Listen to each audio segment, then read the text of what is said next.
बुद्ध के द्वारा इला के गर्भ से पुरुरवा का जन्म हुआ। एक दिन इंद्र की सभा में देवर्षि नारद जी पुरुरवा के रूपशील गुण उदार संपत्ति वैभव का वर्णन किए तो उर्वशी के हृदय में भाव आ गया और देवांगना सर्वश्रेष्ठ अप्सरा महाराज पुरुरवा को पति रूप में वर्ण करने के लिए भूतल पर आ गए। पुरुष शिरोमणि पुरुरवा मूर्तिमान कामदेव जैसे सुंदर थे। सुंदरी उर्वशी ने धैर्य धारण करके पुरुरवा को पति रूप में वर्ण किया। पहले जब उर्वशी पुरुरवा के पास गई तो पुरुरवा ने कहा, सुंदरी तुम तो परम वंदनीय हो, देवलोक की विभूति हो, भगवान नारायण से की जंघा से प्रकट हुई उर्वशी जी हैं। ये दास तुम्हारे स्वागत के लिए क्या सेवा करे। उर्वशी ने कहा, राजन तुम्हारा सौंदर्य और महिमा सुनकर के मैं स्वर्गलोक से आई हूं। कौन ऐसी कामनी है जो आप जैसे दिव्य पुरुष पर दृष्टि और मन न्यौछावर न कर दे। मैं आपके समीप आपकी पत्नी बनने के लिए आई हूं। राजन हम अप्सरा हैं। जब हम किसी का रूप सौंदर्य गुण देखती हैं वो प्रशंसनीय होता है तो हमारा मन आकृष्ट हो जाता है, अन्यथा बिना तप के कोई हमें देख भी नहीं सकता। स्पर्श और आगे की बात, आप तपस्वी हैं, तप के धनी हैं, मैं आपको पति रूप में स्वीकार करती हूं।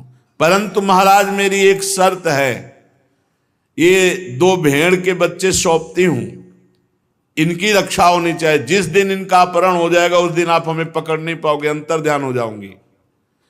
और मैं देवी हूं इसलिए कभी अन्न नहीं खाती, केवल घी शुद्ध गाय का, क्योंकि हविष्यान।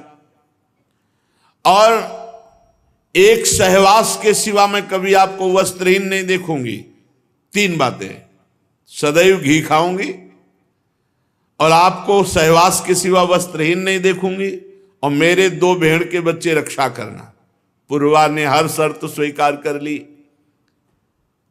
फिर उर्वशी से कहा कि तुम मनुष्य के लायक तो नहीं हो, क्योंकि तुम देवी हो, तुम्हारा सौंदर्य अद्भुत है, पर तुमने कृपा करके मुझे स्वीकार किया है, इसलिए मैं तुम्हारी सेवा में दास की तरह रहूंगा। जब जो आज्ञा होगी वैसा पालन करूं।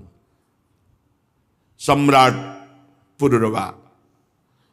अब तो उर्वशी काम शास्त्र की पद्धति से पुरुरवा के साथ पति पत्नी का संबंध, वो अंतर्ध्यान पद्धति से देवताओं की विहार स्थली चैत्ररथ नंदनवन स्वच्छंद विहार, देवी उर्वशी के शरीर से हर समय कमल के केसर की सुगंध निकलती रहती थी। राजा पुरुरवा को कितने वर्ष व्यतीत हो गए पता ही नहीं चला। जब इंद्र ने देखा कि तप क्षीण हुआ तो इशारा किया उर्वशी को, गंधर्वों को उर्वशी ने इशारा किया। गंधर्व 2 भेड़ के बच्चे थे, उनको उठा लिए और उस समय महाराज पुरुरवा उर्वशी के समीप थे। आधी रात का समय था। उर्वशी ने कहा, महाराज देखो हमारे बच्चों को लिए जा रहा है, 2 भेड़ के बच्चों को कोई। अरे तू कायर की तरह मेरे पास पड़ा है और मेरी जान बसती इन बच्चों में। अपने को बड़ा वीर मानने वाला तू मेरे बच्चों को नहीं बचा सका और लुटेरे ले गए। ये स्त्रियों के सामने वीरों की सी बात करने वाले बहुत पाए जाते हैं, लेकिन वीरता दिखाने वाले कम होते हैं। जैसे किसी हाथी को अंकुश से बेच दिया हो। अब महाराज को ध्यान नहीं रहा, सहवास के सिवा वस्त्रहीन नहीं, और वो एकदम तलवार लेकर रक्षा के लिए बड़े वस्त्रहीन अवस्था, उर्वशी अंतर ध्यान। अब जो पागलपन महाराज का चढ़ा, वैसे ही वस्त्रहीन, वस्त्र नहीं धारण किए, जो देखा उर्वशी अंतर ध्यान। अब उनको ध्यान आया कि मेरी गलती हो गई। अब हा उर्वशी, बेवहल उन्मत्त पागल की तरह कभी सरस्वती नदी के तट पर, कभी कहीं विकल, बस एक लगन थी, एक बार पुनः देख लूं। उर्वशी जी तो देवी हैं। उर्वशी जी ने दया की। ये सरस्वती नदी के तट पर पागलों की तरह हा उर्वशी हा 5 अपनी सखियों के साथ प्रकट हुई। जे ही उर्वशी जी को देखा तो जैसे प्राण आ गए हों। कहा, निष्ठुरे, एक बार तो एक क्षण मेरे से बात कर लेने, मेरे प्राण व्याकुल। तो कहा, जाओ महाराज, मैं किसी की नहीं हूं। मैं किसी की नहीं हूं। जब तप बढ़ता है तो उस तप को क्षीण करने के लिए मुझे भेजा जाता है। मेरा कोई पति नहीं, मेरा कोई मित्र नहीं, कोई मेरा कुछ अपना नहीं लगता है। महाराज के देवी, ये शरीर, ये चक्रवर्ती सम्राट तुम्हारा दास है, ऐसा मत कहो, नहीं अभी ये मर जाएगा और देखते देखते इसे भेड़िए और गीद खा जाएंगे। स्त्रियों हा करुणा क्रूरा दुर्मर्षा प्रिय सहसा। सुनो महाराज, हम वो स्त्री हैं जो बड़ी निर्दयी हैं, केवल प्यार का नाटक करती हैं। कितनों को, तपस्वियों को, कितनों को जो तप के धनी थे, उनसे मिली, किसी की हुई क्या? क्रूरता मेरे स्वभाव में है। अगर मैं चिढ़ जाऊं तो अपने सुख के लिए बहुत से बड़ा साहस का काम कर सकती हूं। जो मैं स्वार्थ के वशीभूत होकर प्यार की बातें करती हूं, वही मैं उसकी हत्या भी कर सकती हूं। मुझ स्त्रियों के हृदय का सौहार्द तो केवल लुभावने मात्र का होता है।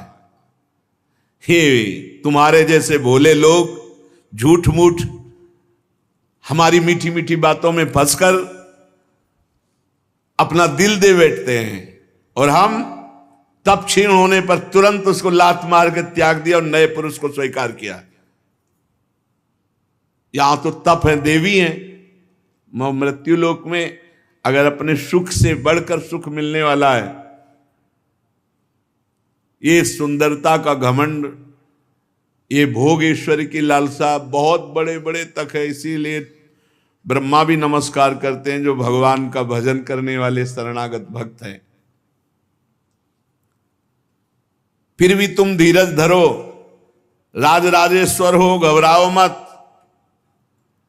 तुम्हारी ऐसी ही लालसा है तो तुम्हारा विशुद्ध प्रेम देखकर हम तुम्हें एक वरदान देते हैं। साल में एक बार आएंगी और तुम्हें दर्शन देके चली जाएंगी, साल में एक बार। राजा पुरुरवा से और उर्वशी से जो संतान हुई, वो आगे इस चंद्र वंश को बढ़ाने वाली हुई।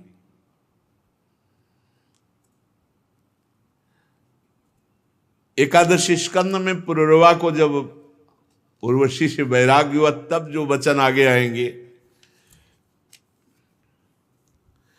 महाराज पुरुरवा सिर्फ उर्वशी का ध्यान करते थे, उर्वशी के ध्यान में रहते। सोचो, अगर भगवान की एक झलक हो जाए तो फिर कैसे कोई छोड़ सकता है? ये तो मायाकृत शरीर है।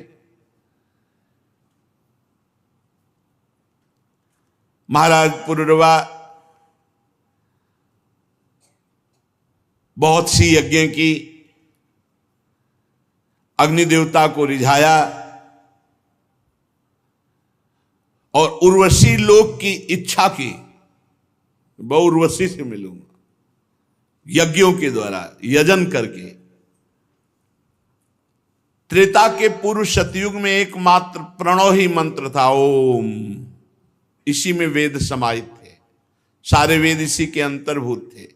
देवता एकमात्र भगवान नारायण, अग्नि भी 3 नहीं केवल एक ही, और वर्ण भी केवल एक, हंस। त्रेता के प्रारंभ में पुरुरवा से ही वेदत्रयी और अग्नत्रयी का आविर्भाव हुआ।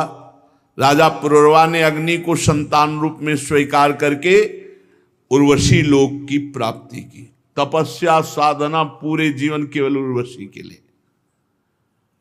6 पुत्र उर्वशी से प्रकट हुए महाराज पुरुरवा से। आयु, श्रुतायु, सत्यायु, रय, विजय और जय।